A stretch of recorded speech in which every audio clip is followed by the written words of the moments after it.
ओम अज्ञानतिमिरान्धस्य ज्ञानाञ्जनशलाकया चक्षुरुन्मीलितं येन तस्मै श्रीगुरुवे नमः। जय श्री कृष्ण चैतन्य प्रभु नित्यानंद श्री अद्वैत गदाधर श्रीवासादि गौर भक्त वृंद। हरे कृष्ण कृष्ण कृष्ण हरे हरे, हरे राम राम राम हरे हरे। हरे कृष्ण कृष्ण कृष्ण हरे हरे, हरे राम राम राम हरे हरे। हरे कृष्ण कृष्ण कृष्ण हरे हरे, हरे राम राम राम हरे हरे।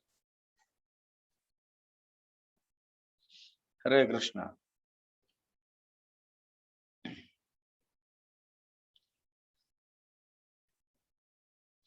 श्री कृष्ण भगवान जो है, भगवान श्री कृष्ण उद्धव जी को जब उद्धव जी प्रश्न करते हैं अंतिम अध्याय में,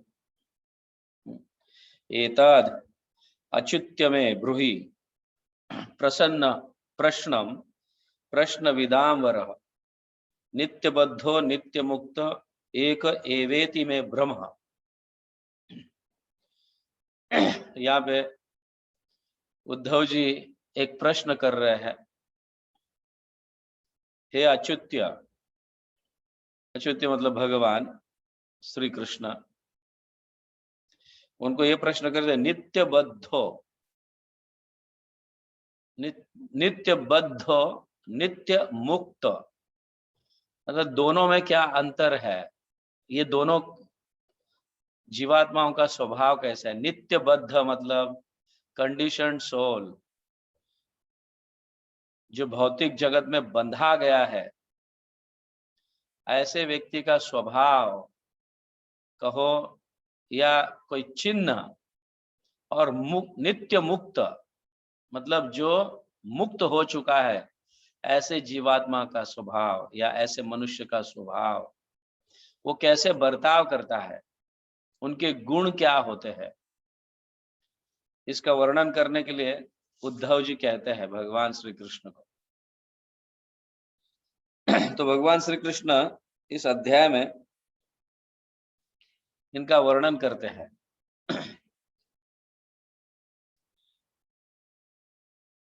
और कारण भी बताते हैं, नित्यबद्ध और नित्य मुक्त होने के कारण बताते हैं। आध्यात्मिक ज्ञान जो है, वैसे कृष्ण यहाँ कहते हैं, बताते हैं कि जीवात्मा जो है ये मेरा नित्य पार्षद है। पार्षद इन द सेंस अंश है, मेरा अंश है, और इस भौतिक जगत के सात्विक राजसिक और तामसिक आवरण से बद्ध हो गया है, बंधा गया है।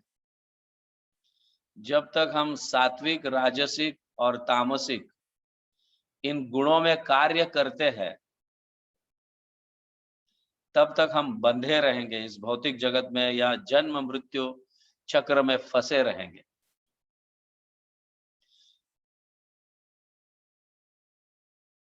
बंधा हुआ जीवात्मा जो है, बंधा हुआ मनुष्य जो है, ये सात्विक राजसिक और तामसिक स्तर पर कार्य करता है। लेकिन जैसे ही ये बद्ध जीव को, बद्ध जीवात्मा को या बंधे हुए मनुष्य को आध्यात्मिक ज्ञान प्राप्त होने लगता है, तो वो मुक्त के मार्ग पर चलने लगता है, और धीरे धीरे धीरे उसे मुक्ति प्राप्त होती है। और इस भौतिक जगत में रहते हुए भी वो मुक्त रहता है।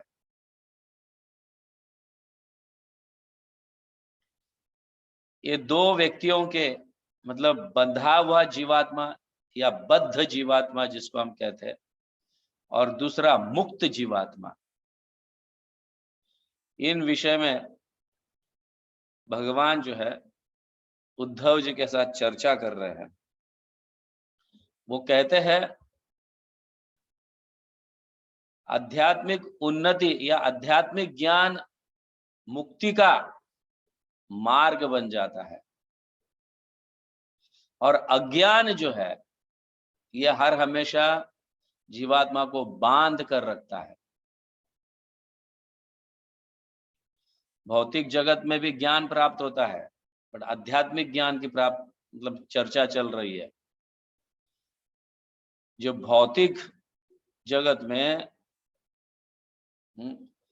तो ये जो ज्ञान है ये भी सही देखा जाए या आध्यात्मिक स्तर पर देखा जाए तो ये ज्ञान, भौतिक ज्ञान भी जो है ये अज्ञान है,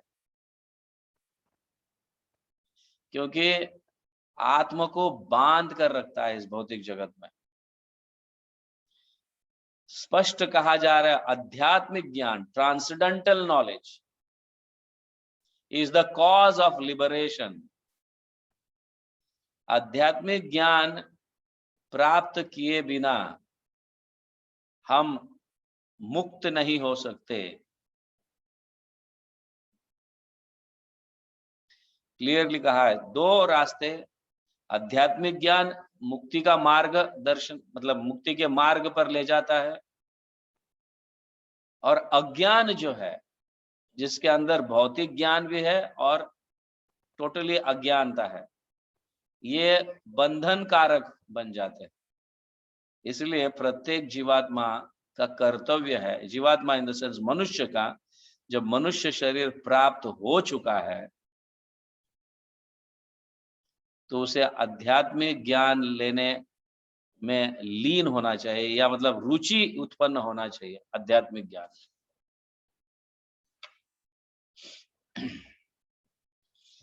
तो जितने भी मूर्ख व्यक्ति जो आध्यात्मिक ज्ञान प्राप्त नहीं करता है या अपने इंद्रिय तृप्ति के लिए कार्य करता है अज्ञानता के कारण, फिर भले वो भौतिक ज्ञान में पंडित भी क्यों ना हो, बहुत इंटेलिजेंट भी क्यों ना हो, यहाँ पे भगवान कहते हैं इट इज ओनली लेबर। गधे के जैसा वो काम कर रहा है। आप समझ गए? इट इज ओनली लेबर, यहाँ पे कहा गया है। Yes, even if one has studied and has been taught all the Vedic literatures, if he has not developed a taste for the devotional service for the Supreme Lord, of the Supreme Lord, he has accomplished nothing more than his own labor. वो सिर्फ भले वैदिक में पंडित, वेदास में पंडित भी क्यों ना हो, वैदिक ज्ञान प्राप्त किया है, लेकिन भगवान का प्रेम या भगवान की सेवा के प्रति उसकी रुचि नहीं उत्पन्न हो रही है, तो उसके सारे कार्य जो है ये सिर्फ गधे के मजूरी के जैसे है, ओनली लेबर।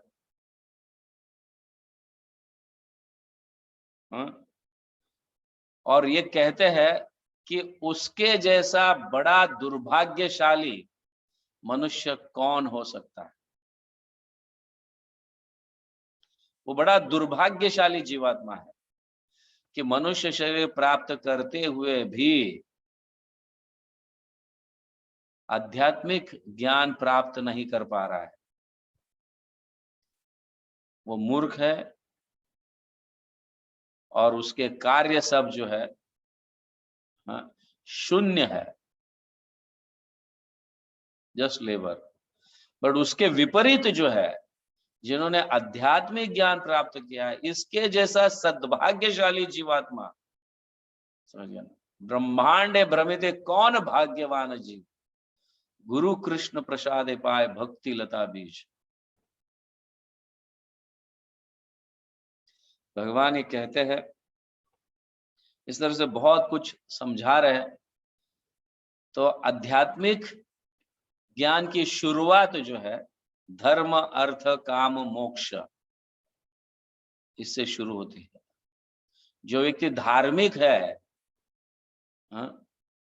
धार्मिक है, तो उसका धन भी जो है धर्म की रक्षा के लिए यूज होगा, धर्म की रक्षा के लिए वो अपना धन लगाएगा। धार्मिक व्यक्ति, धर्म अर्थ काम मोक्ष, जो धार्मिक है उसका धन धर्म में लगाएगा, और धार्मिक है उसकी काम वासना भी जो है ऐसे पुत्रों की उत्पत्ति करेगा जो धर्म की रक्षा करने वाले हैं। धर्म अर्थ काम, और ऐसे व्यक्ति को मुक्ति प्राप्त होती है। धर्म अर्थ काम मोक्ष, ये शुरुआत है, और धीरे धीरे वो भगवान की सेवा में रुचि उत्पन्न करता है। कैसे धीरे धीरे? तो उनमें धीरे धीरे ये सारे 28 गुण जो एक संत महात्मा के है या भक्त के है, वैष्णव के 28 गुण जो है वो धीरे धीरे उनमें विकसित होने लगता है। तो यहाँ पे 28 गुणों का वर्णन किया गया है, और उसके उपरांत भगवान जो है 64 अंगों को समझाते हैं आगे। तो हम ये 28 जो गुण है इस विषय में चर्चा करेंगे। यू कैन नोट इट, आपको नोट डाउन करना चाहिए, इसे लिख लेना चाहिए। 28 गुण जो है, तो यहाँ कह रहे हैं भगवान स्वयं कह रहे हैं, और तात्पर्य में भी लिखा है, कृष्णैक शरण, कृष्ण के शरण प्राप्त करने के लिए 28 गुणों में से 17 गुण तो बहुत महत्वपूर्ण है। पहले 17 गुण बहुत महत्वपूर्ण है और प्राथमिक है, उसकी आवश्यकता है।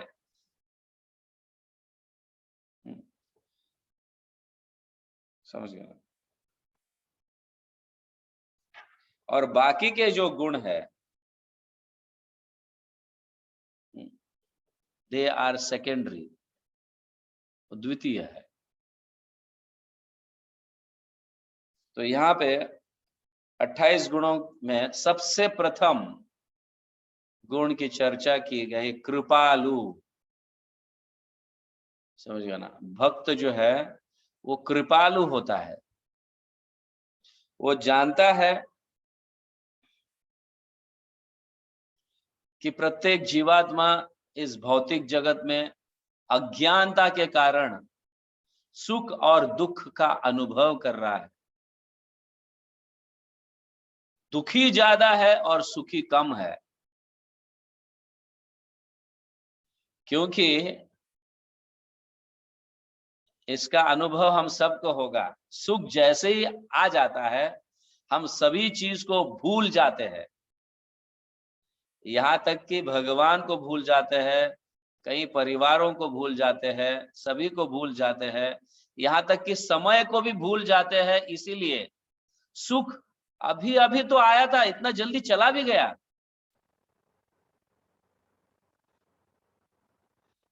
और दुख में जो है हम बहुत चीजों को याद करते हैं, इसीलिए समय को भी याद करते हैं। अरे कितना लंबा समय तक दुख का अनुभव कर रहे हैं। आप समझ रहे हैं? सुख जो है ऐसा लगता है कि अभी अभी तो आया और चला भी गया, भले वो कितने भी दिन क्यों ना हो। अरे अभी जब कल कल परसों परसों 6 महीने पहले, पता ही नहीं चलता है सुख, क्योंकि हम सुख में बहुत सारी चीज भूल जाते हैं। स्पेशली भगवान काल है और हम समय को भूल जाते हैं, इसीलिए फटाक बोल के सुख आके चला जाता है।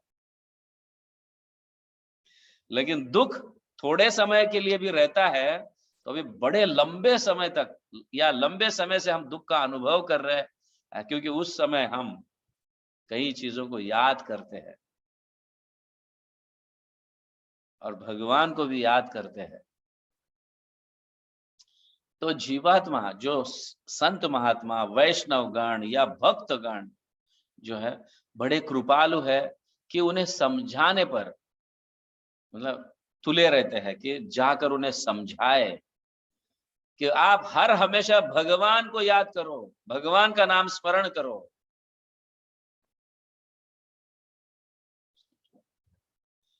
तो हम नित्य आनंद में रहेंगे।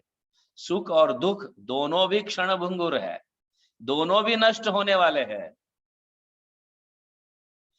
लेकिन आध्यात्मिक ज्ञान के प्राप्ति से हमें नित्य आनंद प्राप्त होता है। तो वैष्णव का सबसे प्रथम गुण जो है वो है कृपा। अन्यों पर, हम पर जैसी कृपा बरसी है, गुरुजनों की कहो, आचार्यों की कहो, चैतन्य महाप्रभु की करो, या भगवान स्वयं की कृपा जैसे बरसी है, तो उसे बांटने पर बाहर निकलता है, ताकि बाकी सभी दुखी मनुष्य, जीवात्मा जो है भगवान का प्रेम प्राप्त करे और आनंद रहे, आनंद में रहे। इसलिए कृपालु,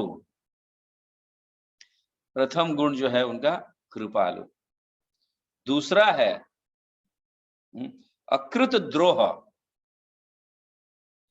गुण, जो अकृत द्रोह।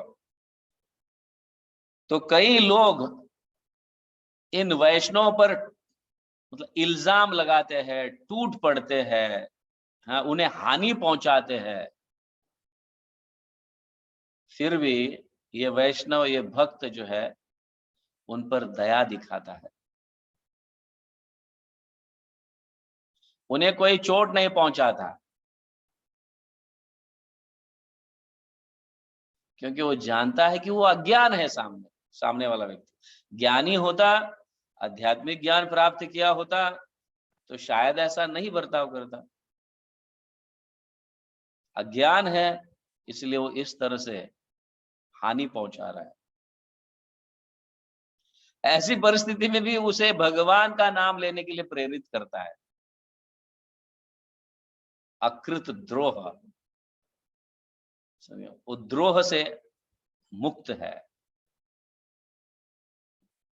दोषी नहीं ठहराता किसी को भी।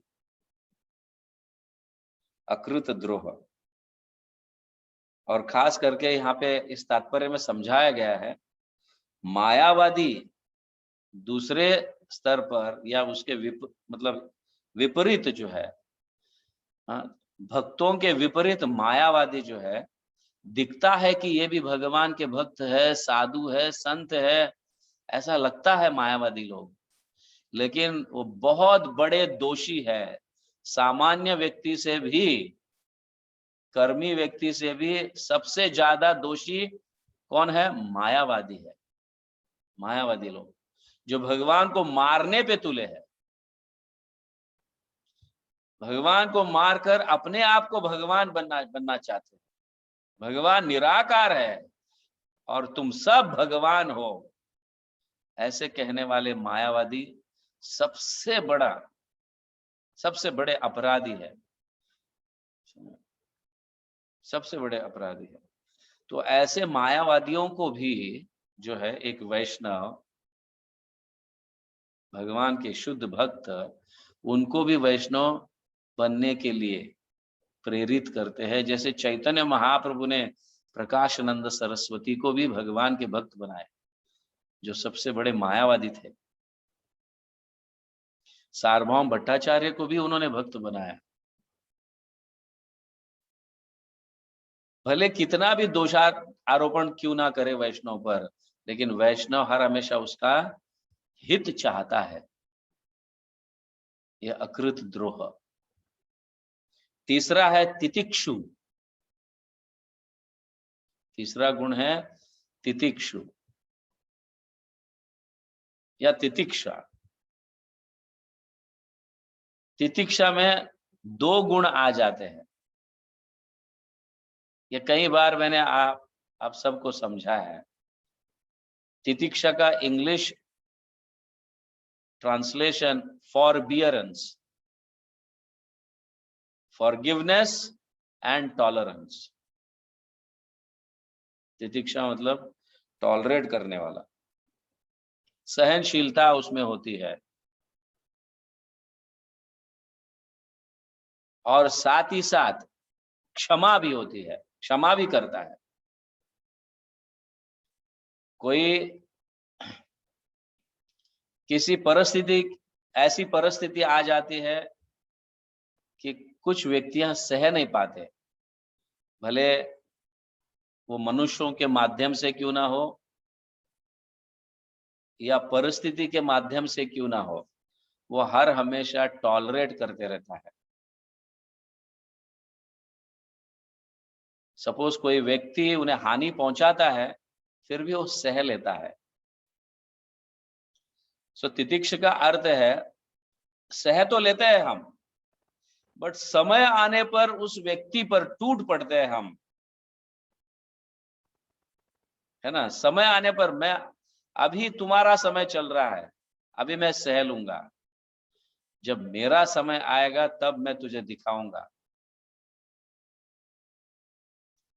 है ना। सह तो लेते हैं बट क्षमा नहीं करते।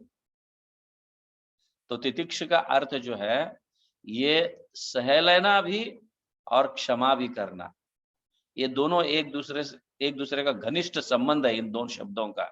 इसीलिए उसे तितिक्षा एक शब्द में उसको कहा गया। तितिक्षा मतलब क्षमा भी करना और सहन भी लेना, ये है। और चौथा है सत्यनिष्ठ।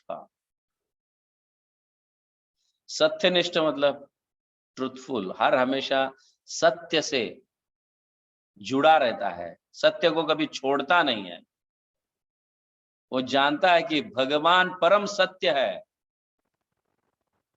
और हर हमेशा भगवान इतो नरसिंह परतो नरसिंह यतो यतो यामि ततो नरसिंह, हर जगह भगवान है। अगर कोई देख नहीं रहा है और मैं झूठ बोल रहा हूं या चोरी कर रहा हूं या कुछ भी कर रहा हूं, तो भगवान तो देख रहे हैं, इसका अनुभव होना, इसे सत्य निष्ठा कहा जाता है। लोगों के सामने तो हम सत्य बोलते हैं या सत्यनिष्ठ रहने का प्रयास करते हैं, लेकिन अंधेरे में कोई जब देखता नहीं हो, तो उस समय अरे कौन देख रहा है, यहाँ पे कुछ भी कर सकते हैं। सो सत्यनिष्ठ मतलब ये समझना कि भगवान हर हमेशा, हाँ, प्रत्येक अणु अणु में भगवान की उपस्थिति हर जगह है। ये स्वभाव, ये गुण वैष्णव में होना चाहिए। सत्यनिष्ठा। तो हम ये 4 गुण की चर्चा किए हैं। देयर आर 28 क्वालिटीज ऑफ वैष्णव। हम धीरे धीरे इसको डिटेल्स में भी चर्चा करेंगे। सिर्फ गुणों का नाम लेकर नहीं चलेगा, लेकिन हमें अस्तित्व में ये बताना पड़ेगा डिटेल्स में, क्या सत्य है, क्या तितिक्षता है, हाँ? क्या कृपालु है। ओके। सो भगवान इस तरह से 28 गुणों का वर्णन कर रहे हैं और उसको समझा भी रहे हैं उद्धव को। सिर्फ शब्दों का वर्णन नहीं हो रहा है, या गुणों का सिर्फ शब्द के माध्यम से वर्णन नहीं हो रहा है, उस गुण की व्याख्या भी क्या है ये बताई जा रही।